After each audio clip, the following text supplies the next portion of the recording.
Ќе се замрзне цената на лебот. Од следната недела тој нема да надмине 33 денари, најави министерот за економија. Според Крешник Бектеши станува збор за белиот и полубелиот леб. Вели дека ова е само еден од производите со владината одлука за нивно намалување. Министерот рече дека ќе следеле и други одлуки за замрзнување на цените.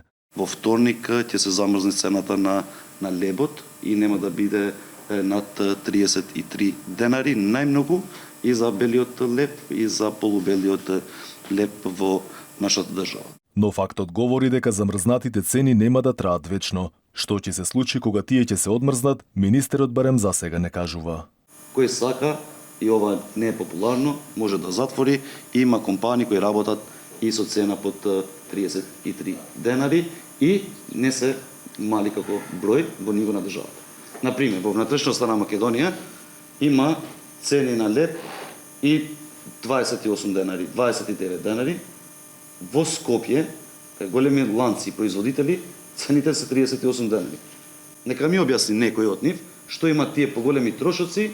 Од економија до владата доставија предлог одлука за укинување на субвенционираната струја за компаниите од прехранбената индустрија. Од таму Залфа вела дека не било фер да се укине ефтината струја за компаниите кои ги намалиле цените. Велат казна да има за оние компании кои не го почитувале договореното. Тие компании што не почитувале да се префрлат на слободна берза за електрична енергија. Останатите кои што го почитувале договорот, сметаме дека и понатака треба да добиваат субвенционирана цена, бидејќи имаат придонес во тоа да имаме стагнација на цените и благо намалување на цените на основните производи. Од пекарската индустрија алармираат државата да покаже сериозност и да му помогне на бизнисот со реални мерки. Од ден во ден велат се повеќе работници ја напуштаат државата во потрага по добра плата и нормална живеачка. Имаме сериозен одлив на работна рака кон западните земји. Знаете, Германија има потреба од 500.000 работници минатата година.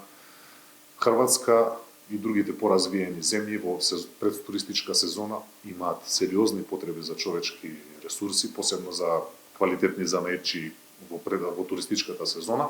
Така да тој одлив креира недостаток на човечки ресурси тука кај нас. Недостатокот веднаш креира зголемени цени.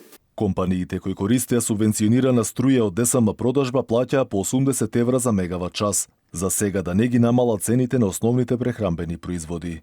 Мерката за ефтина струја ја користат 240 компании што произведуваат масло за јадење, леб, пекарски производи, потоа компаниите кои произведуваат млеко и млечни производи како и од месната индустрија. Компаниите кои користеле ефтина струја за декември и јануари платиле сметки за струја од 1,2 милиони евра, а доколку тие биле на слободниот пазар, тоа би го чинело најмалку 3 милиони евра. Планирано беше компаниите субвенцијата да ја користат до крајот на април.